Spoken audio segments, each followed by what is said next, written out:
Olá, amigos da TV Novo Tempo Portugal, sejam bem-vindos para mais um programa Bíblia Aberta. Um cumprimento também especial para os nossos ouvintes da Rádio Clube de Sintra que nos seguem todas as semanas.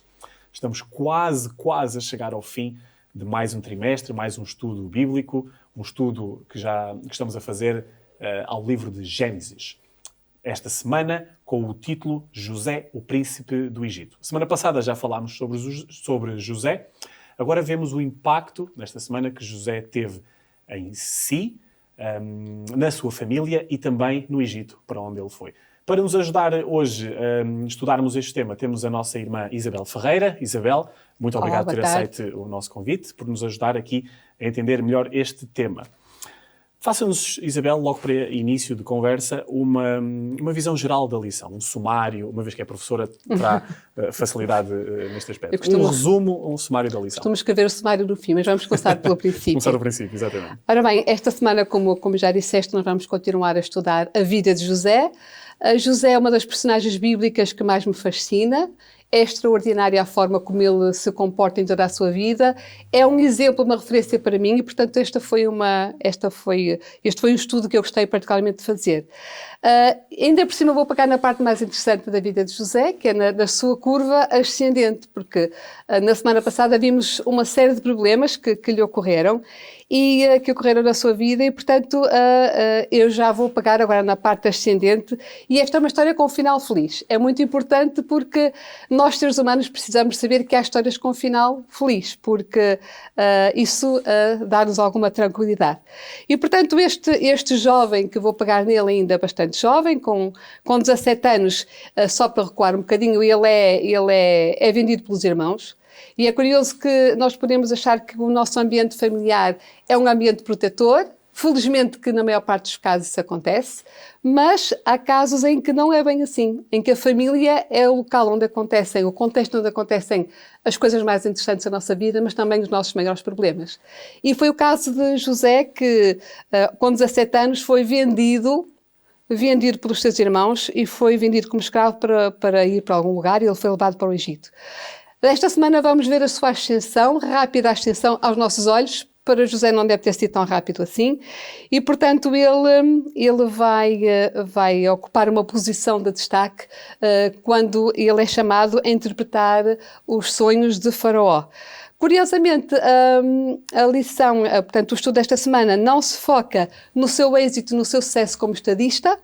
Seria, se calhar, aos olhos humanos, aquilo que saltaria à vista, mas em todo um processo de reconciliação e de perdão que ele levou a cabo com os seus irmãos e também na forma como Deus conduziu todas as coisas na vida de José e da sua família. Portanto, queria que se pudesse salientar, pudesse destacar alguns pontos, seriam esses exatamente. E é curioso que na história de José, que é relatada no livro de Gênesis, nos capítulos 37 a 50, esta parte é que tem maior destaque, portanto, no seu processo de reconciliação, que ocupa os capítulos 41 a 47. Portanto, garantidamente, esta é a parte mais importante que a Bíblia destaca na vida de José e é aquela que vamos ver agora em pormenor esta semana. Uma vez feito já esta pequena apresentação e este pequeno resumo do estudo que temos esta semana, vamos entrar já então na parte mais detalhada desta vida de José a partir do momento em que ele está no Egito. Ora bem, nós podemos dividir o nosso estudo em duas partes. A primeira parte tem a ver com o momento em que José desvenda, José decifra, interpreta os sonhos de Faraó e, portanto, vemos José já perante uma situação de possibilidade de vir a representar um papel importante, embora ele não o soubesse. Depois, uma segunda parte é todo o processo de reconciliação com os seus irmãos. Começamos então com esse ponto, deixámos-lo a semana passada aí, e esse ponto em que José se encontra com Faraó e tem a oportunidade de lhe contar, de interpretar os sonhos estranhos que Faraó teve. Gostava que lessem comigo o livro de Gênesis no capítulo 41, 15 e 16, para percebermos um aspecto que eu creio que é importante. E Faraó disse a José: eu tive um sonho e ninguém há que o interprete, mas de ti ouvi dizer que quando ouves um sonho o interpretas. Portanto, José teve a oportunidade de brilhar, de ser ele a brilhar. Curiosamente, ele respondeu a Faraó: isso não está em mim. Deus dará resposta de paz a Faraó. Portanto, vemos aqui assim, já não um jovem frágil e cheio de si próprio como ele era quando era criança e quando estava com os seus irmãos, com os seus sonhos, que lhe davam, com a sua túnica, que lhe davam algum poder, que lhe davam alguma vantagem. Neste momento, vemos um jovem que está perante Faraó e que não atribui a si próprio o poder. Portanto, Faraó viu um homem humilde, um homem verdadeiramente confiante em Deus e não nele próprio, e também viu um homem da ação. Porque ele não só interpreta os sonhos, mas rapidamente apresenta a Faraó um plano económico de salvação nacional, digamos assim, um plano económico para salvar o Egito do tempo da fome. Portanto, porque os sonhos de Faraó referiam-se a 7 anos o Egito teria 7 anos de fartura, de abundância, e depois seriam seguidos de 7 anos de fome. E, portanto, José apresenta a Faraó um plano muito bem pensado, que foi claramente inspirado por Deus, e perante isto, o que é que diz Faraó a José? Pois que Deus te fez saber tudo isto, ninguém há tão sábio e tão entendido como tu. Portanto, é curioso que quando Deus atua na nossa vida, quando nós temos um relacionamento próximo com Ele, as pessoas à nossa volta notam que nós temos uma sabedoria especial. Isso já aconteceu com muitos de nós, de certeza, e portanto vemos que não é uma capacidade nossa, mas é algo que é visto pelos que estão à nossa volta. E portanto Faraó reconheceu em José uma sabedoria especial que seria o Altíssimo, o Deus Altíssimo que iria inspirá-lo. Depois, ele foi realmente escolhido para o governador do Egito e, portanto, temos aqui assim o relato de como é que ele foi investido deste poder, desta autoridade. Portanto, Faraó concedeu-lhe os símbolos da autoridade na época, portanto, deu-lhe um anel, que seria o sinete para assinar os documentos oficiais, deu-lhe roupas de linho fino que eram também representativas do lugar de estar que ele ia ocupar. Sim, porque, Isabel, e permita-me só, peço desculpa por interrompê-la, José é escolhido para um cargo importante no Egito, mas não é um cargo qualquer, não tinha só uma vertente administrativa, era um cargo muito mais importante. Era o segundo, era o governador. A seguir ao faraó era ele. E, portanto, ele recebe esse colar, o colar de ouro que representava a sua função como vizir, como segundo a seguir ao rei, e também teve um nome honorífico que representava a sua nova função. Ele passou a chamar-se, o nome egípcio era Safenat Paneia, que quer dizer comida da terra, isto é vida. Portanto, foi a mensagem central que Faraó quis transmitir com este nome, porque ele realmente representava a vida para o Egito no tempo da fome. Para além disso, deu-lhe uma esposa, que era filha do sacerdote On, que foi uma das figuras religiosas mais prestigiadas do Egito. Portanto, vemos aqui assim um jovem que estava na prisão, que esteve na prisão, que passou por vários momentos difíceis na sua vida. Tudo começou por um problema em família e vemos que ele passou por uma série de peripécias muito complicadas. E agora está aqui a representar o Egito num cargo de alta importância e vemos como Deus é capaz de transformar as nossas derrotas em vitórias e, portanto, foi isso que José experimentou. Uma coisa importante que eu destaco aqui nisto que a Isabel nos acabou de dizer é que quando nós estamos ligados única e exclusivamente a Deus, o impacto que nós temos, não só em nós, na nossa vida, mas também no seio onde nós estamos incluídos, na sociedade, no nosso trabalho, na nossa vida, na escola, para quem é mais novo, é realmente extraordinário, porque guiado por Deus, José teve um impacto extraordinário numa civilização bastante diferente daquilo em que ele tinha sido educado. Ele era um hebreu. Era fiel a Deus, portanto, confiava em Deus e vivia numa sociedade completamente pagã. E, portanto, mesmo assim, é muito curioso que José mantenha a sua identidade. Ele nunca a escondeu, nunca disse que não era hebreu, nunca escondeu as suas origens e a sua relação com Deus. E, portanto, vemos isso que a relação que José manteve com a sociedade da época foi uma relação de convivência. Ele integrou-se, mas manteve-se fiel às suas origens, manteve-se fiel aos seus princípios e ao seu Deus. Portanto, há uma coerência de vida que me impressiona muito na vida de José. Ele foi fiel no mínimo, mas também foi fiel no máximo. E, portanto, eu não imagino José a viver uma vida de governante deslumbrado com a sua autoridade. E ele manteve a sua fidelidade, manteve a sua coerência de vida e a sua relação com Deus. E é curioso que isso vê-se no nome dos 2 filhos que ele teve no tempo dos 7 anos de fartura, de abundância. Ele teve 2 filhos e escolheu 2 nomes muito interessantes para os seus filhos. O primeiro deles é Manassés, porque disse: Deus me fez esquecer de todo o meu trabalho e de toda a casa do meu pai. E o segundo filho, Efraim, porque disse: Deus me fez crescer na terra da minha aflição. E é muito curioso que isto tem uma sequência muito, muito lógica, que é, para nós conseguirmos avançar, para nós conseguirmos deixar para trás as nossas limitações e os nossos problemas, primeiro temos que pedir que Deus nos ajude a esquecer. E foi preciso que José esquecesse do seu passado, esquecesse dos seus dramas de vida, para que depois Deus o fizesse crescer. Isto é um exemplo para nós, porque muitas vezes nós invertemos as coisas. Queremos crescer, queremos ultrapassar, mas não queremos esquecer o passado, esquecer as coisas que nos marcaram. Portanto, vemos aqui assim um José no tempo da abundância, no tempo da fartura, mas um José sempre grato a Deus por tudo aquilo que Deus lhe tinha concedido. Após todo este sucesso que José teve em terra estranha e em terra completamente diferente aos seus ensinamentos, eis que temos aqui um acontecimento que muda um bocado aquilo que estava a acontecer. José é confrontado com algo que lhe tinha feito muito mal, que eram os seus próprios irmãos. Exatamente, eu não consigo imaginar o que sentiram todos estes intervenientes, mas a verdade é que começou o tempo da fome. Portanto, o Jacó estava com a sua família em Canaã e foi preciso que os seus filhos se dirigissem ao Egito para comprar cereal. Nessa altura, Jacó não deixou ir Benjamim, já tinha perdido um filho amado de Raquel, não queria perder o outro, mas foram tantas as circunstâncias e tantos problemas e tanta a fome que ele teve mesmo que acabou por deixar ir Benjamim.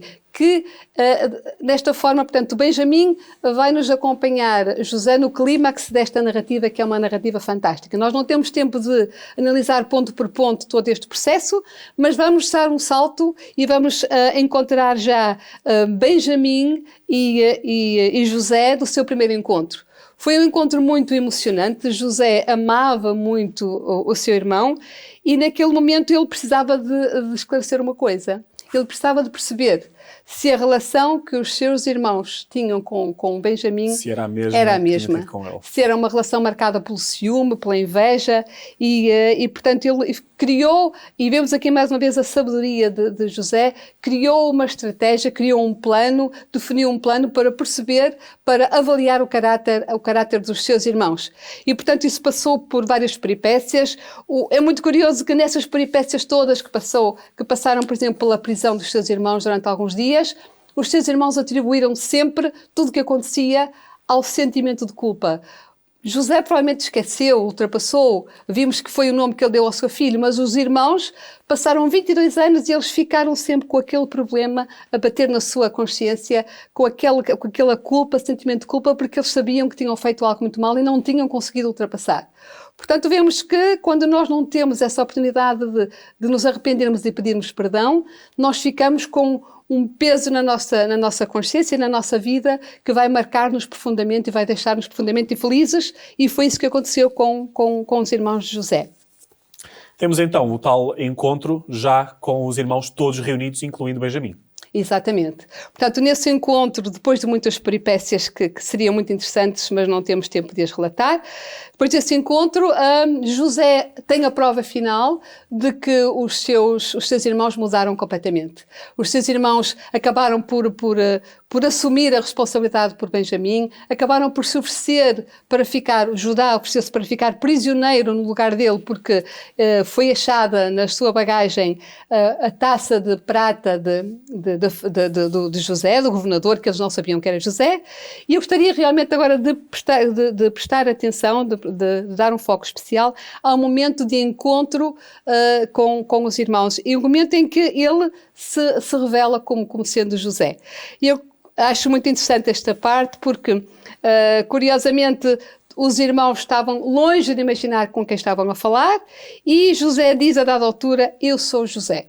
Mas eles não acreditaram. Eles não perceberam. E então ele teve que acrescentar, e vou ler o que está no capítulo 45, versos 4 a 8, eu sou José, vosso irmão, a quem vendestes para o Egito. Eu imagino que Benjamim não tivesse conhecimento de nada disto, naturalmente, e, portanto, achou toda aquela história muito estranha. E agora há uma coisa muito curiosa, e eu gostaria que me acompanhassem nesta leitura. Agora, pois, não vos entristeçais, nem vos pese aos vossos olhos, por me haverdes vendido para cá, porque para a conservação da vida Deus me enviou diante da vossa face.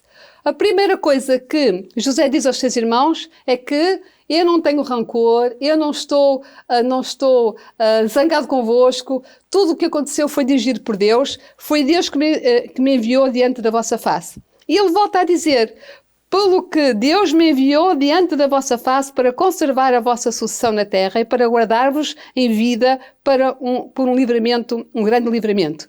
E vai à terceira vez, não fostes vós que me enviastes para cá, senão Deus que me tem posto por pai de Faraó, e por senhor de toda a sua casa e como regente em toda a terra do Egito. Portanto, a maior preocupação de José naquele momento é mostrar aos irmãos que perdoou, que está ultrapassada aquela questão e que tudo foi dirigido por Deus.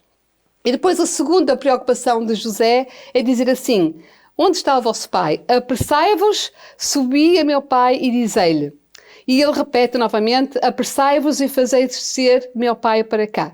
E a partir daqui, eu não consigo imaginar a surpresa que deve ter sido para aqueles irmãos. E o alívio, mas primeiro a grande surpresa e o receio, porque eles não sabiam qual seria a reação de José. A verdade é que aqueles irmãos viveram 20 e tal anos com o peso da culpa e naquele momento puderam entrar num processo de reconciliação. Viveram o remorso, viveram a culpa e viveram momentos muito difíceis. Curiosamente, só naquele momento, quando José tomou a iniciativa, é que eles puderam restaurar a paz. E, portanto, nós podemos tirar daqui uma lição para as nossas vidas, que é o rancor, o sentimento de culpa, se não for ultrapassado, transforma a nossa vida em algo muito complicado, em algo muito difícil. E, portanto, nós precisamos de operar processos de reconciliação com as pessoas que estão à nossa volta, com quem temos problemas, não para bem delas, mas para nosso bem pessoal, para nosso bem-estar pessoal. E, portanto, foi muito bom para aqueles irmãos poderem finalmente respirar de alívio e perceber que Deus tinha conduzido o mal que eles fizeram e tinha transformado em bem. E agora ainda tinham uma outra missão, que era ir para casa e contar todos estes factos ao seu pai. Ou seja, revelou aos irmãos quem ele era, que os tinha perdoado, que a situação estava ultrapassada, mas faltava ainda revelar a uma outra pessoa bem mais importante. Portanto, era uma boa e uma má notícia. Exatamente. Eles teriam que dizer a Jacó o que tinham feito. Esta era a má notícia. Primeiro vamos começar pela boa, imagino eu, que era dizer o teu filho José está vivo, e, portanto, foi um momento de grande felicidade para Jacó, que durante tanto tempo viveu um luto que nunca tinha chegado a existir, e, por outro lado, assumir perante aquele pai que aquele sofrimento que ele carregou durante aqueles anos todos tinha sido provocado por eles. E eu imagino o quão doloroso deve ter sido essa parte. É verdade que depois dirigiram-se para o Egito, toda a família, e o encontro de Jacó com os seus irmãos, com o seu pai, foi o clímax, foi o momento mais alto desta história, desta narrativa. Eu imagino que isto para Jacó, toda a vida de Jacó, como também já temos vindo a estudar, foi toda ela um turbilhão de emoções e de acontecimentos. E após esta perda do filho José, que era o preferido, e do receio de perder Benjamim, eu presumo que já aqueles 20 e tal anos já conformado com aquela situação, provavelmente a sua vida já mais ou menos estabilizada, já até próprio com a idade, vem a fome. E depois da fome vem o acontecimento de afinal descobrir que o filho tão amado ainda estava vivo. Descobrir aquilo que os irmãos tinham feito. Toda a vida de Jacó é toda ela um turbilhão de emoções. Jacó era um homem de fé, era um homem que confiava em Deus e era um homem que tinha experimentado na sua vida que Deus conduzia todas as coisas. E não era a primeira vez em que isto acontecia, que as coisas erradas que aconteciam na vida de Jacó eram transformadas em bênçãos por Deus. Creio que este homem deve ser para nós, a história da sua vida deve ser uma referência para nós de como muitas vezes quando coisas terríveis nos acontecem, isso não é o fim. Porque Deus tem planos maravilhosos para cada um de nós. Ainda temos algum tempo antes de terminar e o que eu lhe ia perguntar agora, Isabel, é que nos ajudasse a ver como é que nós podemos praticar isto que nós acabamos de dar. Como é que nós podemos pôr em prática estes ensinamentos na nossa vida diária, na nossa rotina, no nosso relacionamento, não só com Deus, mas também com os nossos próximos. Muito bem, vamos começar pela parte do sucesso como estadista de José. Portanto, o que é importante, o que eu acho que é importante nós termos como referência para nós na vida de José, uma das coisas é que ele nunca desperdiçou nenhuma oportunidade. José foi fiel em todas as suas tarefas, em todas as suas funções e, portanto, ele também foi fiel e aproveitou cada oportunidade que Deus lhe concedeu. Portanto, nós na nossa vida muitas vezes não temos os olhos abertos para essas oportunidades e tentamos sempre procurar as melhores para demonstrar o que realmente somos. José foi fiel, foi coerente e a sua vida foi um exemplo a esse nível. José nunca arranjou desculpas nas circunstâncias para não servir a Deus. E, portanto, que é uma coisa que nós fazemos muitas vezes, temos 1001 razões para apontar de que eu seguia a Deus, e eu gostaria muito, mas ainda não tenho as circunstâncias certas na minha vida para o poder fazer. José serviu a Deus em todas as circunstâncias. E ele foi fiel à sua identidade de fé, portanto, integrado numa sociedade pagã. Casado com uma mulher que não tinha a mesma crença que ele. E, portanto, viveu numa sociedade como aquela e José nunca escondeu a sua identidade de fé. Portanto, isso foi recompensado por Deus. Nós muitas vezes temos receio, a nível profissional, a nível social, de nos apresentarmos como fiéis a Deus, como servidores de Deus, e muitas vezes perdemos grandes oportunidades. José nunca desperdiçou nenhuma. Depois, é inevitável outra lição de vida de José, é que ele não guardou rancor. O rancor é algo que é corrosivo na nossa vida e muitas vezes nós sofremos porque alimentamos o rancor e, portanto, se calhar outra pessoa nem se apercebe e nós vivemos amargurados. Portanto, José era uma pessoa bem resolvida no sentido de que deixou a sua gratidão, a gratidão a Deus, ultrapassar as injustiças do que foi alvo. E, portanto, ele nunca focou a sua vida nas injustiças, mas na sua fidelidade a Deus. É um exemplo para cada um de nós, porque se quisermos centrar a nossa atenção nas injustiças, nós nunca conseguiremos ir mais além, nunca conseguiremos ver mais longe. Depois, outra questão, e estamos mesmo a terminar, eu sei que o tempo está a desaparecer. Mas eu ainda tenho mais uma pergunta para si. Muito bem.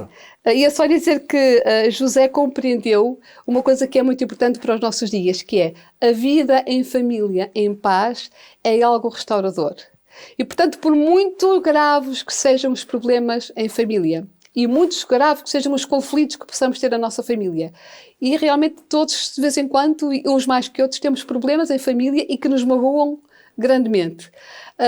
Se nós não percebermos o valor da paz em família, nós iremos perder grandes oportunidades de sermos felizes. Portanto, José nunca deixou que o seu passado de dor destruísse o seu futuro. E muitas vezes nós fazemos isso, porque carregamos um fardo às costas que nunca somos capazes de o retirar e, portanto, vivemos amargurados. José compreendeu que podia confiar em Deus e que acontecesse o que acontecesse, Deus iria conduzir a sua vida.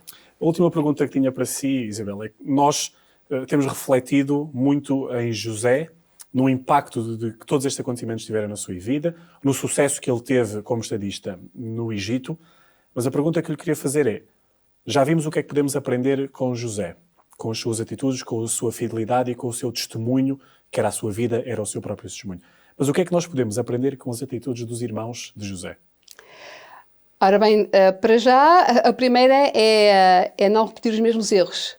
Porque os erros que cometeram os irmãos de José dificultaram a vida deles, amarguraram a vida deles, que podiam ter evitado. Portanto, é óbvio que o que eles fizeram foi algo de muito negativo, que eles venderam um irmão como escravo por uma questão de ciúme e inveja, e, portanto, o ciúme, a inveja, destrói as nossas vidas. E quando nós nos focamos nesses aspectos, nós temos tudo a perder. Mas Deus é um Deus que restaura. E Deus conseguiu restaurar a vida daqueles homens que viveram amargurados pela culpa. Restaurou, perdoou e deu-lhes uma oportunidade de viverem felizes e de se reconciliarem com o seu irmão. Deus proporciona-lhes sempre as oportunidades e eles não a desperdiçaram. E, portanto, deixaram-se moldar por Deus e o seu caráter ficou completamente diferente. Portanto, é o desafio que temos todos nós, enquanto Deus nos der vida e saúde, que é deixarmos que Deus restaure, transforme a nossa vida, transforme o nosso coração e o nosso caráter. E então, mesmo que tenhamos feito os pecados mais horríveis da nossa vida, Deus pode restaurar-nos.